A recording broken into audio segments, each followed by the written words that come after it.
MPPSC 2023 का जो भी प्री का एग्ज़ाम हुआ था, तो प्री के एग्ज़ाम का ये एक मेरे पास PDF एक कोचिंग ने टाइप करके दिया हुआ है। तो मैं आपको ये सारे क्वेश्चंस दिखाना चाह रहा हूँ और किस बेस पे उन्होंने बनाया है, अच्छा बनाया है और बहुत ही शॉर्ट टाइम में उन्होंने आंसर की डाल दी। अभी 17 दिसंबर को इसका एग्ज़ाम हुआ था। तो इसमें जो IT जो वाला पार्ट है, सब्जेक्ट है, उससे ये क्वेश्चन पूछा गया है, साइबर सुरक्षा में एक फायरवॉल का क्या उद्देश्य होता है। तो इसका आंसर्स डाला गया है आपका, एक नेटवर्क की अनाधिकृत पहुंच को अवरुद्ध करना। तो इसका ये आंसर है। इसमें 4 ऑप्शंस दिए होते हैं, है ना। या फिर आपका जो IT क्षेत्र से जो क्वेश्चंस आते हैं उसमें आपके कंप्यूटर लेवल के क्वेश्चन पूछे जाते हैं, वायरस से रिलेटेड क्वेश्चंस पूछे जाते हैं, आपके वेबसाइट्स जो होते हैं, सर्च इंजन होते हैं। तो इस तरीके के जो कंप्यूटर लेवल से ई-कॉमर्स से क्वेश्चन पूछे जाते हैं। ये आपके कंप्यूटर यानी कि IT का जो एक सब्जेक्ट होता है, इंफॉर्मेशन टेक्नोलॉजी, उससे ये क्वेश्चंस पूछे जाते हैं। तो आप ये देख पा रहे हैं, ये कंप्यूटर का क्वेश्चन है। सेकंड आपका फ्लिपकार्ट, अलीबाबा, अमेजोन किसके उदाहरण है। तो ये B2C के उदाहरण है, यानी कि बिजनेस टू कंज्यूमर, है ना।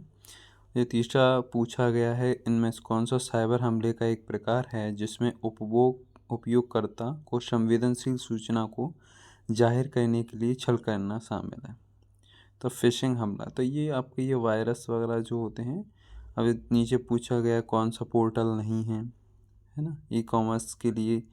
तो इस तरीके के आपके MPPSC प्री का जो क्वेश्चंस हैं, तो ये पूछे गए हैं। इस बार अच्छा क्वेश्चन पूछे गए IT से और कंप्यूटर से। ये आपके 7 क्वेश्चन था। 8वें नंबर का ये पूछा गया है कि दूसरी पीढ़ी के कंप्यूटर में कौन से इलेक्ट्रॉनिक उपकरण का प्रयोग किया जाता है ना। तो ये आपके कंप्यूटर के क्वेश्चन हैं। अभी ये नया जो क्वेश्चन आया है ChatGPT, तो ये किसके द्वारा आविष्कार किया गया है, इसके बारे में आपका पूछा गया है। फिर आपके जो क्वेश्चंस हैं, जैसे निम्नलिखित में से किसको विज्ञान और इंजीनियरिंग के क्षेत्र में पद्म विभूषण 2023 सम्मानित किया गया है। तो ये आपके करंट अफेयर्स से क्वेश्चंस डाले गए हैं। और ये यदि आपका देखा जाए तो विविध बोलते हैं, इसे विविध में पढ़ना होता है करंट अफेयर्स में, है ना। और आपका नेक्स्ट था आपका, निम्नलिखित में कौन सी खिलाड़ी टोक्यो ओलंपिक 2020 में भारतीय महिला हॉकी टीम में शामिल नहीं है। तो ये आपकी तीनों हैं, इसके अलावा भी कुछ मेंबर्स थे वो महिला हॉकी टीम में शामिल हैं। तो इसका उपयुक्त आंसर सभी है। तो ये आपको इस तरह के जो क्वेश्चंस के आंसर के लिए आपको पढ़ना है, तो उसके लिए आपको करंट अफेयर्स अच्छे तरीके से पढ़ना पड़ेंगे। मेजर ध्यानचंद खेल पुरस्कार 2022 किस खिलाड़ी को प्रदान किया गया, ये भी आपका करंट अफेयर्स से आया है। ये भारत में पहला एक दिवसीय अंतर्राष्ट्रीय क्रिकेट मैच किस देश के साथ खेला गया था और कब खेला गया था। तो ये आपका खेल कूद का जो पार्ट होता है, विविध आपकी जो लूसेंट है, इसमें एक विविध वाला जो आपका पार्ट होता है, उसमें आपको पीछे ये मिलेगा। और इससे अपडेट रहने के लिए आपको करंट अफेयर्स पढ़ना पड़ेगा, जो आपके खेलों से संबंधित क्वेश्चन पूछे जाते हैं। जून 2000 आपका जून 21 जून को अंतर्राष्ट्रीय योग दिवस के रूप में मनाया गया है। तो ये आपकी जो सारी चीज़ें हैं जो आपको करंट अफेयर्स और विविध से लेना पड़ेंगी। आपका ये करंट अफेयर्स के क्वेश्चंस हैं, जैसे कि banking award 2023 governor of the years पुरस्कार कहाँ से मिला, ये आपके करंट अफेयर्स के क्वेश्चन हैं। ये आपको प्रथम महिला सैनिक स्काई, तो ये भी हैं, तो ये भी करंट अफेयर्स का क्वेश्चन था, है ना। तो ये आपका निम्नलिखित में से कौन उद्योगपति भारत का इस्पात पुरुष कहा जाएगा, तो ये आपका आपको विविध में मिलेगा, है ना। ये आपके विविध का क्वेश्चन हो गया। विविध के लिए सबसे अच्छी जो बुक है वो लूसेंट है ना। विविध के लिए आप लूसेंट पढ़ें और करंट अफेयर्स पढ़ें। उसके बाद मुकुल किसकी प्रसिद्ध साहित्यिक रचना है, तो ये आपको जो आप MP की बुक लेंगे या दृष्टि की GK है, MP GK, या पुणेकर की लेते हैं आप, या निर्माण IS जो मैं पढ़ता हूँ, तो आप उसके इसमें बहुत सारी अच्छी अच्छी वो दी हैं, नोट डाउन दिए हैं, उसके नोट्स दिए हैं। तो आपको इससे जो सारा आपका कवर होगा, है ना।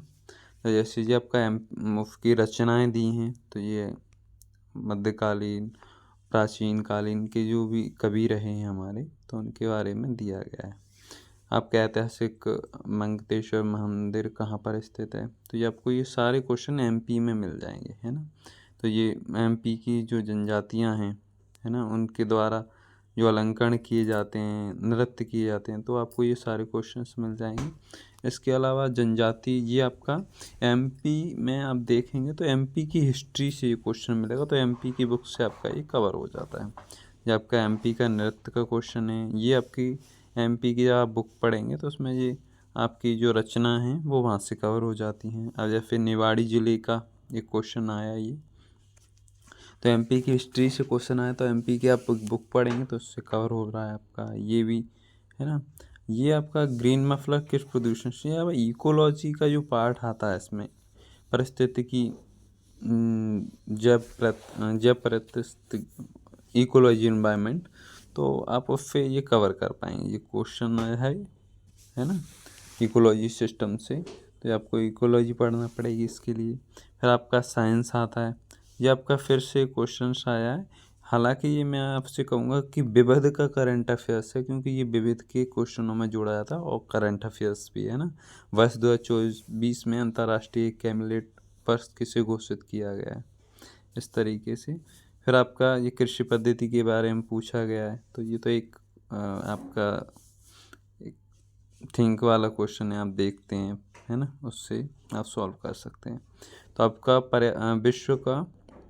विश्व स्तर पर स्तरीय जो आपका राष्ट्रीय हॉटस्पॉट नहीं है, तो ये आपका जो क्वेश्चन बनता है जो जियोग्राफी, यानी कि आपका जियोग्राफी को हिंदी में क्या बोलते हैं, भूगोल का है ये क्वेश्चन, है ना।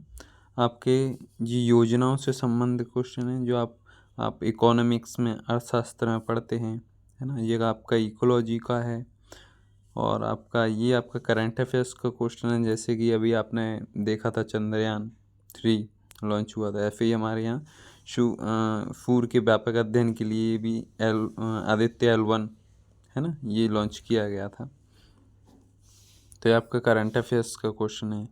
ये आपको ये राष्ट्रीय आंदोलन के प्रथम चरण में, तो ये मैं कहूँगा कि हिस्ट्री का जो संबंध है वो संविधान से बहुत कहीं अधिक है, तो हिस्ट्री और संविधान का सम्मिलित रूप माना जाता है। ये आपका पाकिस्तान शब्द कब जोड़ा गया, तो ये हिस्ट्री और आपका ये कहते हैं कि उसमें संविधान में बहुत सारा भाग इतिहास का छुपा हुआ है, और इतिहास में बहुत सारी संविधान का एक भाग छुपा हुआ है ना।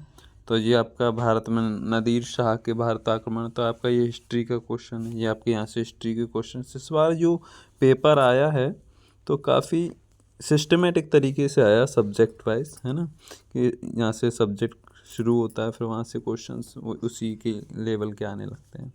तो आपके ये हिस्ट्री के क्वेश्चंस आपको यहाँ पे मिल जाते हैं। इसके बाद आप जाइए यहाँ पर मध्य प्रदेश की हिस्ट्री का क्वेश्चंस है ना, मैप से, जिसने अच्छे से तरीके से मैप पढ़ रखा तो वो वहाँ से सॉल्व कर सकता है। यहाँ से आपके पॉलिटी का क्वेश्चन है ये, यानी कि संविधान का, कॉन्स्टिट्यूशन का। ये आपका मानवाधिकार, ये आयोग वगैरह, इस पर आयोग से भी क्वेश्चन आए, है ना। ये आयोग से क्वेश्चन आए हैं, ये आयोग के आपके क्वेश्चंस डाले गए, 4 से 5 क्वेश्चंस डाले गए, तो आयोग जो जोड़े गए थे, तो उसमें 12 वित्त आयोग, आपके संविधान का, ये आपका महिला आयोग, तो आयोग का डाला गया है। फिर आपके संविधान से आर्टिकल्स डाले गए हैं, है ना। आपके खास संरक्षण से क्वेश्चंस डाले गए हैं, आपकी इकोलॉजी में, और आपका भूगोल जो है जियोग्राफी, उसमें मिल जाता है। ये आपके ये दिया है आपका भारत में बैंकों का राष्ट्रीयकरण, तो आपको इकोनॉमिक्स में ये बहुत अच्छे तरीके से इसके बारे में पता चलता है। स्टार्टिंग से आपको जब बैंकिंग आप पढ़ेंगे तो उसके बारे में आपके तीनों क्वेश्चंस जो बैंकिंग से दिए हुए हैं, और तीनों ही बैंक वाला जो पार्ट है उसमें तीनों ही क्वेश्चंस कवर हो जाएंगे, है ना। आपके संविधान के क्वेश्चंस दिए हुए हैं, आप देख पा रहे हैं, संविधान के भी क्वेश्चंस दिए हुए हैं। फिर आपके ये क्वेश्चंस आ गए, संविधान के क्वेश्चंस यहाँ पे दिए हुए हैं, अनुच्छेद वगैरह से पूछा गया, संशोधन वगैरह पूछे गए हैं, है ना। इसके साथ साथ आंसर भी आपके मेंशन है। एक्चुअली ये एक इंस्टीट्यूट का है जहाँ पे मैंने स्टडी की है, तो वहाँ का है ये, तो उन्होंने सर ने आंसर डाल दिए, तो मैंने आपको पेपर के साथ साथ आंसर का भी दिखा दे रहा हूँ, है ना। तो आपके ये क्वेश्चंस हैं, है ना। ये अब यहाँ से आपका जियोग्राफी वाला जो पार्ट है वो चालू हो जाता है ना। तो ये आपके जियोग्राफी से जो क्वेश्चंस आते हैं, तो आपकी ये जियोग्राफी से आपके क्वेश्चंस दिए गए हैं। जियोग्राफी के बाद आपके यहाँ पे देखेंगे आप, तो यहाँ पे आपका एक साइंस का क्वेश्चंस है ना। इसके बाद आपके मध्य प्रदेश के भी क्वेश्चंस दिए हुए हैं, भारत से संबंधित क्वेश्चंस दिए हैं, कुछ नदियों से, मध्य प्रदेश की नदियों से संबंधित क्वेश्चंस दिए हुए हैं। मध्य प्रदेश के बारे में बहुत अच्छे क्वेश्चंस पूछे जाते हैं, मध्य प्रदेश के बारे में काफ़ी कुछ क्वेश्चंस आते भी हैं। ये आपके मध्य प्रदेश से रिलेटेड क्वेश्चंस डाले गए हैं, सारे हिस्ट्री के क्वेश्चंस हैं और कुछ करंट अफेयर्स के भी हैं, और आपके ये एमपी के डाले गए हैं, ये भी आपके उसी से जुड़े हुए हैं। तो इसमें जो लास्ट में क्वेश्चंस हैं वो आपके मध्य प्रदेश का भी है, आपके हिस्ट्री से भी है, आपके संविधान से भी डाले गए हैं, है ना। तो ये आपके संविधान के पार्ट में इस तरीके से इसमें 100 क्वेश्चंस रहते हैं। अब बात आती है कि जब हम तैयारी करते हैं तो इसके लिए हमें क्या क्या पढ़ना चाहिए, है ना। तो मैं तो आपसे कहूँगा कि आप सबसे पहले उसके सिलेबस को पढ़ें, वो सबसे इम्पोर्टेंट चीज़ है। जब तक आप सिलेबस को पढ़ के सिलेबस को नहीं समझ लेते हैं, तब तक आप बुकों का कितना भी ढेर लगा लीजिए, बुकें आप लाएंगे, रखेंगे, 4 दिन पढ़ेंगे, फिर रखी रहती हैं, है ना। तो उसके लिए आपको हिस्ट्री, कॉन्स्टिट्यूशन पढ़ना पड़ेगा। साइंस के 3 से 5 पार्ट हो जाते हैं इसमें, आपके physics, chemistry, biology, geology, ecology, है ना। थोड़ा सा बॉटनी भी पूछा जाता है। आपके संविधान, है ना। मध्य प्रदेश की आप अच्छी सी बुक लाइए, जैसे कि मैंने 3 से 4 बुकें पढ़ रखी हैं। मैंने निर्माण आईएएस की एक एमपी की बुक आती है, एक पुणे इंस्टीट्यूट की भी बुक है, तो मैंने उसे पढ़ा है। दृष्टि आईएएस की एक बुक है, एक महावीर की बुक है। तो मैंने इन बहुत सारी बुकों से पढ़ रखा है, और मुझे सबसे अच्छी बुक जो है वो एक समीक्षा इंस्टीट्यूट की बुक लगती है, और एक दृष्टि आईएएस की बहुत ही अच्छी बुक है। तो उसके लिए मैं थैंक्स कहना चाहूँगा सर को। इनके डायरेक्टर हैं नरेंद्र भदैया सर, उनका थैंक्स, बहुत बहुत धन्यवाद कि वो जो क्वेश्चंस हैं बहुत ही कंटेंट अच्छे तरीके से बनाते हैं। ग्वालियर में ये कोचिंग है, और मैंने दिल्ली आईएएस के जो डायरेक्टर सर हैं आपके विकास दीपी कीर्ति सर, उनसे भी काफ़ी हेल्पफुल नोटिस लिए हैं। तो हमारे जो दोनों सर हैं उनका थैंक्स। और आप जो भी कोई ये वीडियो देख रहे हैं, तो आप सब्जेक्ट के बारे में यदि पूछते हैं तो आप नोट डाउन कर सकते हैं, मैं आपको सब्जेक्ट बता देता हूँ। और अब मैं आपको नेक्स्ट वीडियो में बताऊँगा कि आप किस किस राइटर की बुकें ख़रीदना चाहिए ना। तो आपको फिजिक्स, केमिस्ट्री, जूलॉजी, बॉटनी, तो इसके लिए एक साइंस की जनरल बुक आती है, जनरल साइंस के नाम से, आप बुक खरीद लीजिए। आपको संविधान की बुक ले लीजिए। आप संविधान में लक्ष्मीकांत की बुक थोड़ी दिखने में एकदम मोटी हो जाती है, बट उसमें आपको सारे कंटेंट मिलेंगे, बहुत अच्छी बुक है ना। अर्थशास्त्र की बुक ले लीजिए, एक भारतीय अर्थव्यवस्था से। इतिहास में आप किसी कोचिंग के इंस्टीट्यूट के नोट्स ले ले तो आप ज़्यादा अच्छा रहेगा, है ना। जिसमें आपके प्राचीन, मध्य और आधुनिक तीनों हिस्ट्री आ जाएंगी। अब और एक आप एमपी की बुक लेंगे तो इसमें आपके सारे सब्जेक्ट जो एमपी से रिलेटेड हैं, एमपी की जियोग्राफी है, एमपी की हिस्ट्री है, एमपी की इकोनॉमिक्स है, तो उसके आपके सारे कवर हो जाएंगे। और एक अच्छी सी करंट अफेयर्स है, जैसे प्रतियोगिता दर्पण है, क्रॉनिकल है, और एक दृष्टि में भी अच्छी सी बुक डालते हैं वो एमपी के लिए, एमपी पीएससी के लिए, करंट अफेयर्स में। उस बार मैंने उसी से पढ़ा था, मेरे सारे जो करंट अफेयर्स के क्वेश्चन थे वो सारे फंसे। तो थैंक्स, आपने मुझे इतना सुना, उसके लिए आपका बहुत बहुत धन्यवाद। और आप दोबारा से जुड़ जाइए और लग जाइए तैयारी में, क्योंकि इस बार आपका जो पेपर है अच्छा, बहुत अच्छा पेपर आया। मैंने इस बार पढ़ा, मुझे एक भी क्वेश्चन इसमें आपके 100 क्वेश्चन से एक भी क्वेश्चन ऐसा नहीं लगा कि आउट ऑफ सिलेबस था, कि मैंने ये क्वेश्चंस कभी पढ़ा नहीं है, और मेरा बहुत अच्छा स्कोर रहा। तो थैंक्स आपके दोनों डायरेक्टर्स को, thank you so much, thanks for watching.